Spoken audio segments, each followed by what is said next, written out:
Welcome back to Three Lives for a Quarter. Today we're doing another one of our timeless episodes where we each pick a game that, has never lost its luster or its shine, so to speak. And we ask the question, what makes it timeless?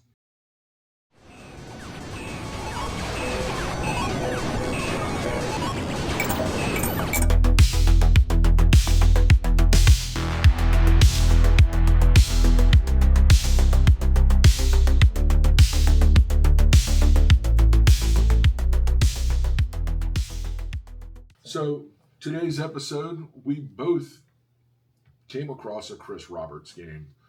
For me, I went with Wing Commander 2. Yeah, Freelancer, 2003. Yep, after he broke away from Origin. Yeah, formed Anvil. After Anvil Studios. Digital Anvil. Digital Anvil, that's right. Yep. Anvil Studios. And Digital Anvil. EA swallowed and destroyed Origin. Yep.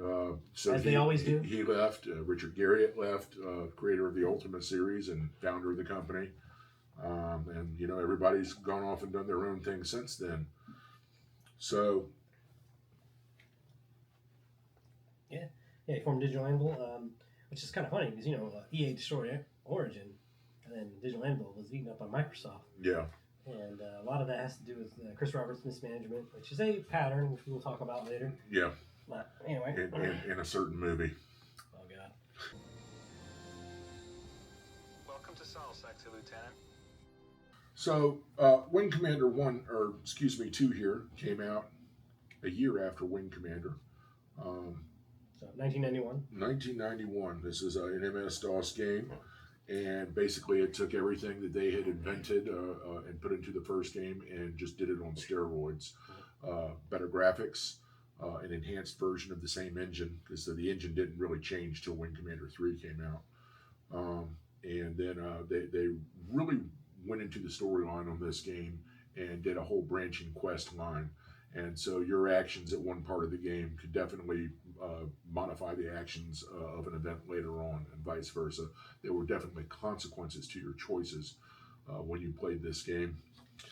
Wasn't there a losing, I guess they considered it a losing path or a winning path? Yeah, you could do a thing and go down a losing branch. And was there no recovery from that? There was no recovery. I kind of like that because that makes it where it feels more impactful. You could also NPCs that are part of your squad could also be killed off. And permadeath. They're gone for the rest of the game. That was Wing Commander 1. Did that happen in Wing Commander 2? Yeah, it was both games.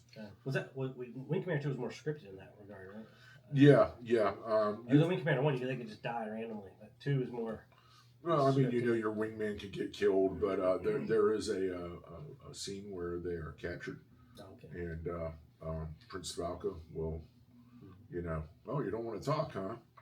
Kill him, and one of the guys. So this beauty right here that I pulled out of the archive. Is this the original box? Yep, original Nice. box, original game. I like how they used a Chris Roberts game on the side. Yeah. On the marketing, even though he didn't have much to do with this game.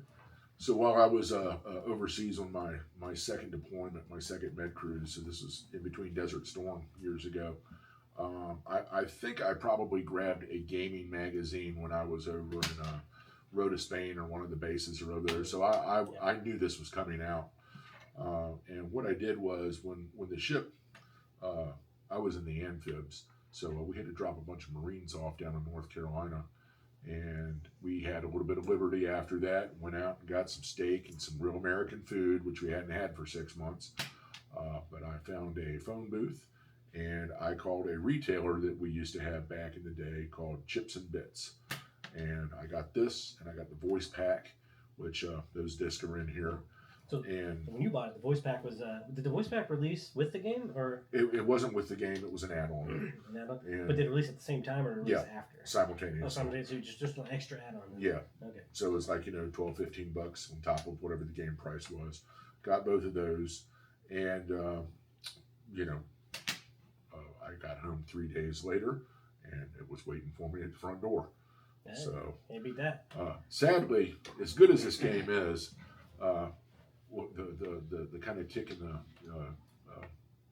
the knee is that I installed this on my computer. I was ready to play it, and discovered that my system was not fast enough to handle this game. It handled the first game just fine.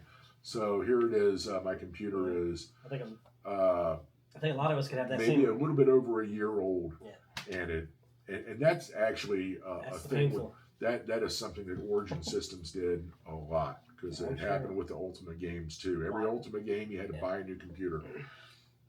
I think that's something that everybody watching, or not everybody, but most people could relate to at some point in time in their life.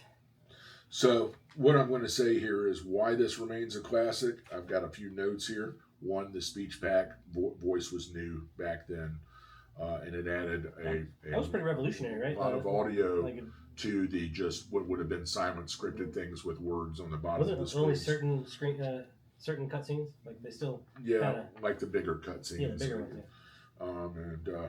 And like when you're dealing with the trader and that stuff, you had the real. They laid into the space opera narrative on this game, and you had a bunch of memorable characters that were all well developed. You had Blue Hair, which is the character Mark Hamill played later on, but everybody just called him Blue Hair. Everybody called him Blue Hair in the first two games because he had black hair, but it was kind of had a blue tinge to it. So yeah, they called him Blue Hair. And then you had Maniac, who was when they brought him into the game was played by the guy who played Biff in Back to the Future. Yeah, he was perfect for it. And a bunch of other characters. Admiral Tolan, who was your nemesis. You had Hobbs, who was a defected Kilrathi that flew with you. And the commanders of both of the ships, the Concordia in this game, the Tiger's Claw, a lot of good character development. And then, of course, you have not only the storyline, but it's a whole branching campaign because you're going into different sectors. And this was a great.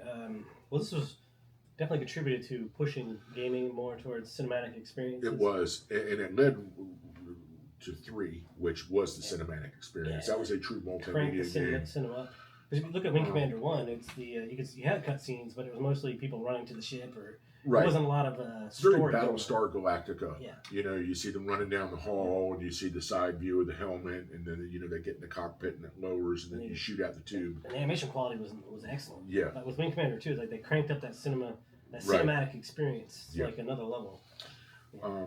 So you had all this beautiful animation done, and so there it is.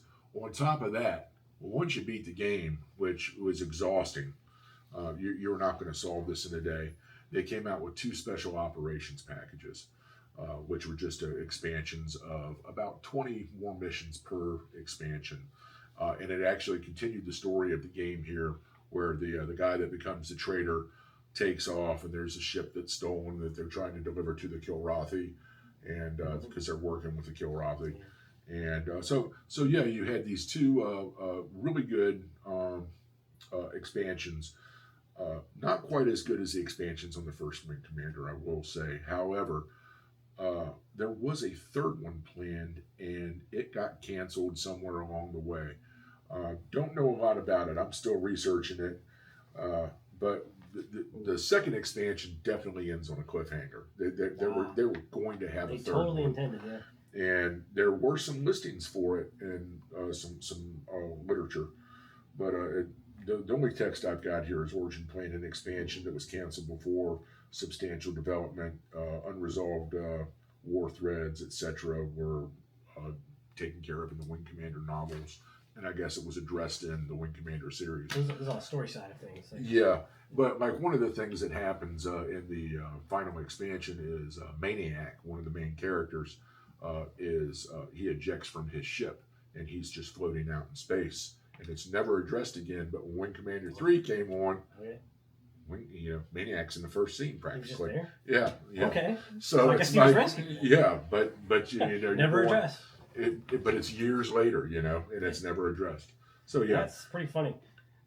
So when you're playing these games, how are they controlled? Like, how did you play them? I had a Wingmaster Extreme from Logitech. Joystick? Yeah, it was a controller, Mm-hmm. and it said because. Fuck joysticks, because you're all over the place. You wanted to be grounded and have a good yoke with a fire button. and he had fire button and missile and all that other stuff. So surprisingly robust cockpit when you're playing. Good view. It changed for every ship. So you had a different How many view. ships did Wing Commander 2 have? Lots. Yeah, because I know the first one. The first one had like 12, probably. No, it probably wasn't that much. 6, I want to say 7, maybe 5. 5. Okay. This one, they expanded a little. There's probably 5 or 6 different fighters, from like little lightweight things to heavier ones. You've got a couple bombers. I think one of them's called a crossbow, and So you got to come up behind a capital ship and fire a missile into its engines. And That's awesome. and you need cover. Because So each of these, I guess, they have different characteristics. Like when you're flying. It's just like cars. So like the lighter ones would turn fast. The bombers are slow and sluggish. They have good power. And you're flying out there, maybe 2, maybe 4 wingmen. So you're hoping they're covering you. It is a very, very good. The whole series is good for the first 4 games. The 5th game, Wing Commander Prophecy, don't bother. That was an EA game. Which says it all. Oh my god. Yep. I think the most impressive thing about the Wing Commander series is how they took the everything was sprite based, like everything you're seeing, all the models, everything were just like based on how it was turning. It was all done with sprites rather than I guess because traditional flight sims at the time were all like kind of low polygon.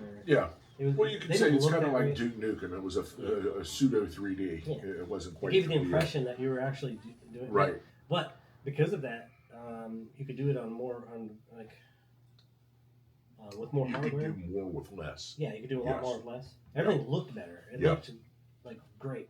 Like you could not do that level of detail that they it's a flight sim at that time. Right. They didn't do that kind of method. Because if you played a flight sim at that time, it either looked like this or you had that like ray tracing, like F-15 Strike Eagle. Like it didn't have a lot of detail going on. Yeah. It had very complex controls compared to Wing Commander. Whereas Wing Commander is more approachable. And the only thing to me that was as good as this was X-Wing and TIE Fighter and all that. You can say shit. No, I accidentally knocked into the microphone. Whoops. It's all good. So yeah, that's it. Anyways, this is a fantastic game. It's a fantastic series. Chris Roberts, I read through doing my research on this, was surprisingly not as involved with this particular game. I don't know why. That kind of surprised me because you always think of Wing Commander Chris Roberts, but with Wing Commander 2, he wasn't really involved with the sequel. But he was uber involved with 3. Yeah, 1 and 3. Because I know 1 he did the original pitch. Yeah. For the game. 3 and 4 he was involved. And this was like what Stephen Beeman was the creative director. I for this one. Remember. Yeah, it's right here on the sheet. Gotcha. He was the game director for Wing Commander 2. Yes. While Chris Roberts was working on Strike Commander. And Strike Commander was very delayed. And that was really a technology test for Wing Commander 3. Strike Commander actually pushed the envelope for performance, which Chris Roberts always tries to do. Yeah. But he does it to the detriment of the development. It was not a good game. That's his kind of his MO. Yeah. It's just how far can I push the envelope? But he does it to the point of just detriment. Yeah. Like to the development cycle. And that's why Star Citizen still isn't out. Yes, more on that later. So go ahead with your game, because I purchased this and Starlancer. And I remember Starlancer.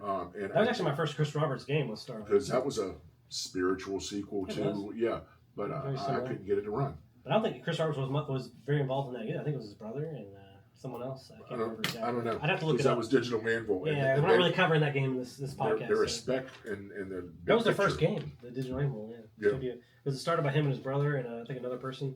I forget their name, but anyway. So yeah, that leads into my pick would be the Chris Roberts game Freelancer, 2003. And that's a spiritual sequel to Privateer, right? Yep. Yeah. Yep. So it's it would be probably. Actually, we can't call it a sequel. You definitely call it a spiritual successor, because it was more open-ended. Yes. Whereas Wing Commander is very linear. Well, I'll say Freelancer, like I said, it's more open world, trading, combat, online multiplayer, exploration. Exploration was amazing. The video and the animation style and the cutscenes too actually went more back to looking like this, didn't it? They didn't use real actors, did they? No, they have voice actors. Yeah. But they didn't. At that time, voice actors weren't really that amazing. Like, 'cause it's 2003. Like, you had a lot of voice acting going on. It wasn't as common as it is today. Well, how did they do the animation of the cutscenes then? They just in game. It was rendered in game. It wasn't. It's not pre-rendered cutscenes. It's all rendered in engine, like the entire campaign. Okay. Yeah. Well, the campaign wasn't really the main focus. I think it was kind of. It's decent. It's not something that anybody would play, and it wouldn't blow your mind. It's the story's kind of cliche. The character's not that memorable. Most people don't really think of Freelancer. They don't really think it's a single player campaign. They open world space trading combat exploration game. In my opinion, my favorite aspect of this game is the exploration. It was so much fun to just go around and discover new space stations, new planets. You could fly out of a nebula. Like, you could be going through a nebula, like in a new system that you've never been in before, and then come out and then just see the nebula just goes away, and then it's like open space. So you can see like a brand new planet, a brand new space station, like all this stuff. And there were so many different systems. There was probably close to 100 different systems, probably more. So let me gather my thoughts here. But yeah, the exploration was my favorite aspect of that of the game. But another great thing about Freelancer is it introduced mouse flight, but it perfected mouse flight. Because I know the wing commanders that came before had mouse flight, but it wasn't really. Yeah, I didn't use it. I used my A lot of people didn't use it because it wasn't perfected yet. It wasn't ideal. With Freelancer, they finally perfected the mouse and keyboard flight. So you could it's a game that you could just pick up and play. It was very, the flight model and everything was very casual. But it added a bit of realism to it with the, you could disable the flight model and kind of float through space if you wanted. So if somebody was chasing you, you could kind of float, turn around, and just shoot the ship if you wanted. Yeah, because like momentum, right? How space flight would really be. You know, the regular Freelancer model would have been fly-by-wire, where you're kind of like following it, and it's just simulating like you would actually fly through an atmosphere. But you did that all with mouse and keyboard, and you could shoot, and it basically would give a little reticle, where if you're following a ship, it would say aim here. So you could put the mouse cursor over and aim right at that spot, and you're hitting the target. Right. All these did that too. Yeah. And, you could do the same thing with that. Especially with 3. You'd have you'd have your point, but you'd also have the circle, and it's like you go to that, constantly. Yeah, that's it.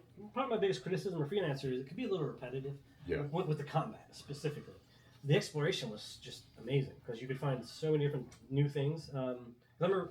I'd say one of my greatest memories at Freelancer is discovering. I forgot what planet. I think it was a Mega 3 system. The first time I jumped into it, and I'm like, it's a red door. It's a red giant. Dwarf. Red dwarf. Oh my god. Yeah. It's a red giant star. Yeah. And so it's just massive in the background, and you can't get too close to it because it'll kill you. Right. But even though as far as away you are from it, it's damaging you constantly with radiation. Right. And so I'm like, you have to follow each beacon from the jump point to the star to the base to the base you need to get into, and then you repair. And I'm like, when I docked, I was like, oh my god, because this is the first time I ever experienced like just perpetual damage to the ship. Yeah. And it was just like this system is nuts. And so you would also find all these other different systems that just had crazy features going on. But you could just keep going and going, and it just felt endless, and it was just amazing. So I think with Freelancer, they really got the exploration down, and that really made the game, I guess, stand out above other spaceflight sims. I guess it was more of a casual, not really a sim. It's more of a casual kind of experience, I guess, because there's not much simulation going on. Yeah, I wouldn't call it a sim, but it's definitely a 3D, environment. Yeah. So, and also, like, when you're flying around, especially in like populated areas, they had different trade lanes, and each of these trade lanes were filled with freighters that were trading. And they were and police would scan your cargo. Yeah, you want to actually jump. That's the next topic here. Yeah. So police would scan your cargo to make sure you're not carrying contraband, because in certain sectors, certain cargo is illegal, which is pretty cool. So if you could be a smuggler instead of a trader. Don't bring no bananas here. Yeah, right. So like I remember you could get this thing called artifacts, and artifacts were illegal to export into like Liberty, an ancient civilization or something. Yeah. Yeah, you couldn't bring these artifacts in and sell them in the main systems because they would they'd arrest you for it. So, but you could be a smuggler and have to outrun the law. It was pretty cool. They had different jump points where you could avoid the main jump gates that are patrolled, You could use these naturally occurring wormholes that would jump you between systems.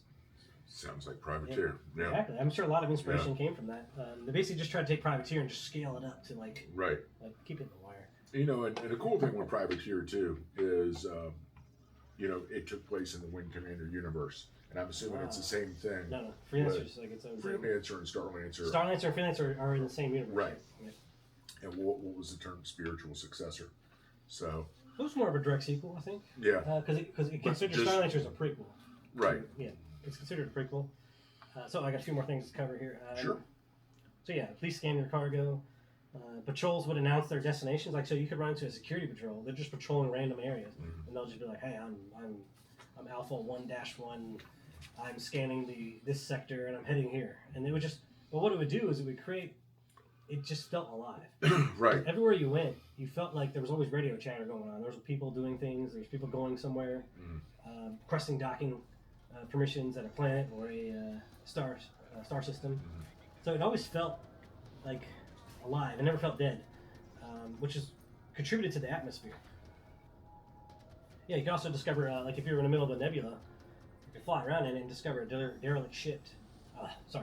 A derelict ship, and you could acquire like guns off of it. Sometimes you find guns out of our hands. Like you scrap it. Yeah, you'd scrap them, but sometimes you find some really good shit, and you'd be like, "All right, I'm equipping this right now." Alien technology. Yeah, you can find some alien technology. One of the ones was like the Nomads. You had these alien species in it called the Nomads, and they're part of the main story. Like at the end, you find them, and but anyway, we'll skip all that.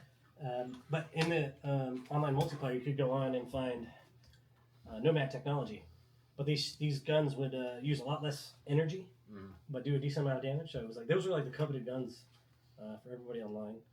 Now, so this was a multiplayer game? Yeah, I mean, the main focus would have been multiplayer. It had, like I said, it had a single player side. Were you connected to a Microsoft server? No, dedicated servers. Well, they had official servers. But they also, you could run your own dedicated servers. That's what I was going to say. Are there fan servers? Yeah, You know, fan so like dedicated if you just wanted to play with your group all of over friends. the world, man. You could go on, but it was all persistent to the same server. So if you went to a different server, you'd have to like restart your progress. Right. So a lot of people, it built a community because you'd pick a server. You knew everybody on that server, and that was your community because that's where you locked in because that's where your progress is. That was the way World of Warcraft was back in the day too. Yeah. Yeah, you could be a merchant, like a trader, a smuggler. We already covered that. Pirate. It also had a cool, some lore. It was actually pretty cool because it had a lot of the political entities. They were kind of reflected in the real world, like Liberty. It was called Liberty, and it was obviously USA because everything was named after these, like Planet Manhattan. Right. Was their capital. Then you had Stuttgart. Was like Germany. one of the systems. So it was like it was called Rhineland. Rhineland was Germany. Rhineland, right. Yep. And then Kusari was Japan. And then what was the other one? Last one was England. This was UK. Or England. UK. I forget what it's called now. Crap. Pew, pew. Whatever. it's England. The last one was England. Right. So we can go through. Each of these have their own ships. And their own kind of distinct. Sounds like this is pretty visual involved. I had no idea it was so much to this. Oh, there's a lot of Freelancer going on, and the greatest thing about Freelancer is that there's people still playing it today. Like specifically with what's called the Discovery Freelancer mod. What they do is they expand the game. I mean, it has like so much content. It's ridiculous. They so current day they run a server that still has hundreds of active players in it. This game came out in 2003, so it's 2026. People are still playing this game. So you just get a copy of this game and then upgrade it through whatever that site you has? download their installer. They have an installer. Like, it's so simple. You go to. But I'm assuming you need a legit copy of the game to do that before you kind of modify it. Yeah, you just need a copy of the game. Yeah. So you can you can Google like Discovery Freelancer, and boom, it'll be like the first result. Click on that, and they have a really nice like modernized site with a nice little download link. You click on it, you download the Discovery Freelancer, and it has an installer. You just click it, and it does everything for you. Right on. And then you log in. PC only, or is it like Mac and Linux available, or does it go into your Steam? Whatever Freelancer can run on. But anyway, yeah, you can log on right now and play and join the. And actually, I still play this game. I log in at least once or twice a month because I have a persistent account going on there. And so a lot of times I'll just log in because I want some free to play. Yeah. I mean, if you have a copy of Freelancer, you don't got to pay nothing. The only thing you have to do is create a forum account. That's only so that they can actually provide support to you if you have problems or Like makes perfect sense. Yeah. But yeah, it's a great game. Like it's ridiculous. Also, you could everything covered everything yet. Like you can do like if you form you could form a wing. The player up to about I think it's 4 players. Where if I'm the leader, I invite you to my wing, and now you're kind of slave to me. Like if I go wherever I go, you're just with me. But then you can break formation, and then we do combat, get back in formation, and then whatever I do, you don't even have to do nothing. You can just sit back like this, and I'm navigating everything. And my co-op, my partner, my wingman. Or wingman. Yeah, like because when you move to the access points. Yeah, when you move to different points, yeah, they'll follow you around. Waypoints. Yep. So, but yeah, that's Freelancer as I experienced it. But I'll tell you, like when I forgot to cover the personal backstory about how I actually acquired this game.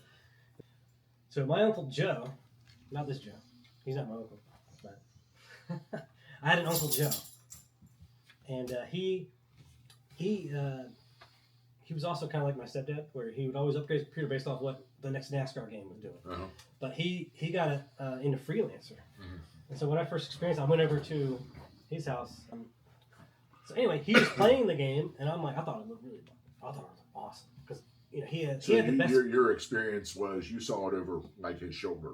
Yeah. So he had the best computer at the time. He was the type of guy who was like, I want the best hardware. I don't remember what he had in it.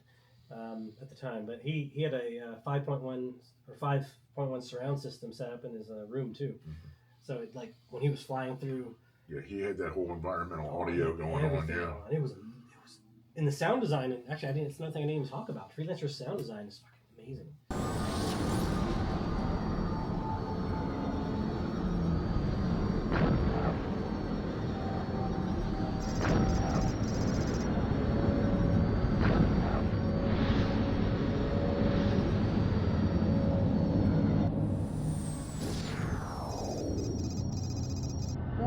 Sensor efficiency reduced.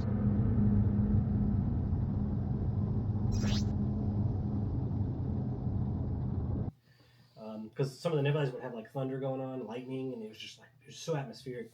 Anyway, so with this 5-speaker surround system hooked up to his computer, I think it was he had a creative Sound Blaster card, I'm sure. Audigy. Dude, he had it. I had a creative surround sound system. Yeah, he had everything.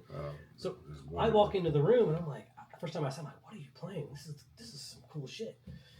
And he's flying through like these trade lanes and going into nebulas and fighting people and trading, doing all this stuff. And I'm like, dude, this is like, he let me sit down and play it. He's like, here, sit down.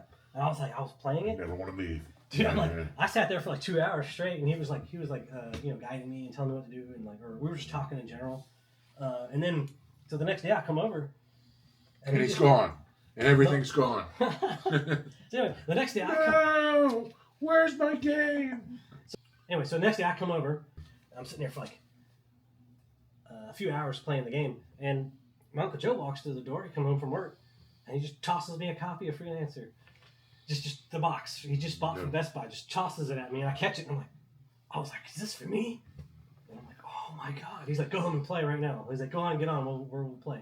So I got on and installed that shit immediately, and the two of you played together online? Yeah. Right on. Yeah, immediately. And I was up all night playing Those are the days, man. Dude, I saw the next day. I saw daylight. Yeah. I was playing Freelancer all night. It was awesome. So yeah, that's my story of acquiring Freelancer. That's part of the reason why it's such a for me, it's such a timeless game that I still play to this day. You got some good memories associated with it. And every time I play it, I can just think of my Uncle Joe, because he died. Oh no! Yeah, he died of liver cancer. Fuck cancer, man. I would wish cancer on the person I hate the most in the world. No, it's awful. Anyway, that's my experience for Freelancer, and that's why for me, it's one of the most timeless games I'll ever play. So let's talk about Chris Roberts a little bit. Lieutenant. Yes, let's do that. And Chris's repeating patterns. Yeah, so we got the the foreshadowing events of Chris Roberts' pattern, we'll call it. Yeah. Originally, I guess we would see that with Strike Commander, probably. Strike Commander is the first example of him. Yeah, well, Strike Commander, was obviously plagued with delays. I read somewhere that they had thousands of man hours, millions of man hours, something like that. Some ridiculous amount of man hours that didn't even go into the game. Because Chris Roberts wanted to explore so many different avenues. And the game ended up being very delayed. So also, like I spoke about before, with Freelancer's original ambition and his future creep, which led to the Microsoft acquisition and him being removed as game director. Right. So that's another example of his excesses. And then we have Star Citizen, which I have not. Did you? I'm a veteran backer. $50 or whatever, you know. 40. And I know Roy did 2012. it too. In 2012. Yeah. Yeah, I gave to the Kickstarter in 2012. Yeah. So I got like a veteran backer badge. So I'm like a veteran backer. That's the only money I've actually ever given to Star Citizen. Thank God. Yeah, and because at the time I knew he was, I knew he had a history of future creep. Yeah. And pushing things, but I figured he would give us something. I mean, this is approaching Duke Nukem levels of vaporware. This is past that. Yeah. Well, I wouldn't call it vaporware because there's a product there. Right. But it's approaching levels of just mismanagement. Yeah. It's just never seen before in video gaming, I would say. But people keep giving them money. They're up to $1 billion. Whales, yeah. That's the thing. I remember, what was it? When they were about to hit, when they were like at 10 million. Yeah. And I was on, I think it was on Reddit, one of the Reddit subreddits, Star Citizen subreddit. I was like, man, this game's going to hit 20 million easy. And people were like, you're stupid. Yeah. And I'm like, we're at 1 billion now.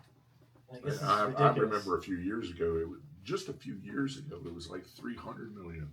I was stunned when I heard $1 billion just recently. It's absurd. Well, the thing about it is, Star Citizen is not a $1 billion game. A lot of people say Star Citizen is $1 billion game. It's not, because he was they're doing Squadron 42 side by side. So technically it's 2 games. Right. But supposedly Squadron 42 has been finished for years. Well, he said it's feature complete. Yeah. It's not. That's what he says. Yeah. All right, and as far as we can trust Chris Roberts' word. I know they did the motion capture with Hamill and Michael Dorn from what do you call it? Star Trek. I think he's in it. Yeah. This I would say Squadron 42 has a star-studded AAA. Sorry. Yeah. What's his name? No, A-list. I'm sorry. A-list actors. Gary Oldman. Yeah, it's got Gary Oldman. It's got Mark Strong, Gillian Anderson. Yeah. Mark Hamill. What's the guy?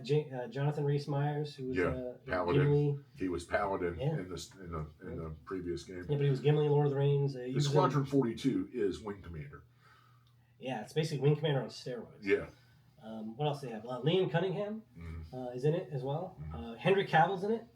Okay. Speaking of Henry Cavill, we think we talked. But yeah, so it's dude, the cast is ridiculous. But they shot that like a decade ago. Yeah. Yeah. Probably. Yeah, almost a decade. Probably more than a decade ago. Yeah, it's ridiculous. I don't know. I have to look the exact time when they shot that. But so the fact that he's saying that is feature complete and they're doing bug squashing optimizations is the last update that we had, and I think that was 2 years ago.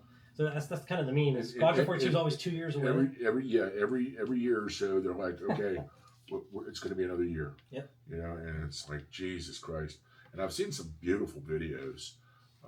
Dude, it looks amazing. And I'll tell you, look, as a veteran backer, I have access to the game, or Star Citizen, at any time I want. Yeah. And I get all the updates. I get everything. I'll get Squadron 42 when it releases. Yeah.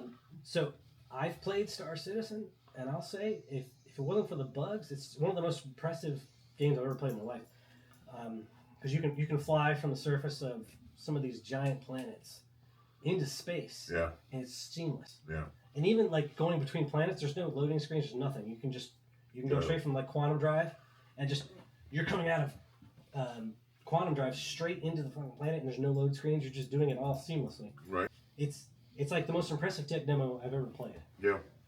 So if they could ever pull it off, it would be mind blowing. But that's the problem we're having right now. Is like, how far is he going to push this? The video that I've seen for Squadron 41? 42. 42. You know, they do that whole pan by the fleet, and it reminds me of the scene from Firefly before the Reavers come out. Yeah. You know, you see that whole fleet sitting there with the planet behind it. They go through all the stuff, and then they launch. And I swear to God, they're fighting the Kilrathi. Because whatever they are, they're damn close to the Kilrathi. At least the ship design is. Yeah. And it looked great. I'm like, release it. You know, I think so. I feel like when Squadron 42 does actually release, that's going to be the real, I guess, indicator of how good Star Citizen could be. Because if they ever do release and Squadron 42... this is a giant, persistent universe, right? With kind of like Elite Dangerous. Star Citizen's supposed to be. Yeah, but Squadron 42 is supposed to be the single player side. There's Wing Commander and there's Privateer. Yeah. There's Starlancer and there's Freelancer. Right. Now there's Squadron 42 and Star Citizen. Right. So he has the same kind of like he has the linear side But and then the open but world Star side. Citizen isn't Privateer. Star Citizen is the overall universe where Well, it's going to be like Privateer because you're supposed to be able to drop in the universe, do what you want. Right. Anyway, the technology is brilliant, but whether he can deliver, we'll see. A lot of people don't have faith, and I was a defender of Star Citizen for 10 years. I was a defender. I would defend it, but I've lost faith. There were a lot of people making noise about the game not being out, and I know refunds were issued to some people. If I was going to say what I personally think, I think Squadron 42 will be delivered. Who knows when? Right. Because obviously making $1 billion ain't hurting for money. No. So it's not like when they're going to release is the real question. Whether it'll be good, that's a whole other question. So we're going to get close to wrapping this one up here. So some takeaways from this: Wing Commander 2. This is an early game, obviously, and it helped establish a lot of cinematic storytelling. Had memorable personalities and characters, and then of course with the branching storyline, your consequences mattered. So that was it's a good precursor to what we see in our games now. Yeah, so it was linear, but it also at least added some branching branching paths to the campaign. Where with Freelancer was more, had more approachable controls. It felt like it had more active universe, open world. You could make a lot of your own decisions. It was multiplayer cooperation and I wouldn't say mod support, but lots of mods for it. Yeah. So both games are timeless. I agree. I think for And different hence reasons. we've made a very rambling episode about it. For different reasons. Whereas Wing Commander, it definitely pushed gaming into a more cinematic territory, whereas Freelancer and Privateer and all that. Yeah. Free Space as well. I know Free Space is another game people probably would bring up in that realm. Kind of did a more open world, choose your own adventure type of stuff. So, yeah. So, anyway, if anyone has any ideas for any other games or space games that would be timeless to you, definitely let us know.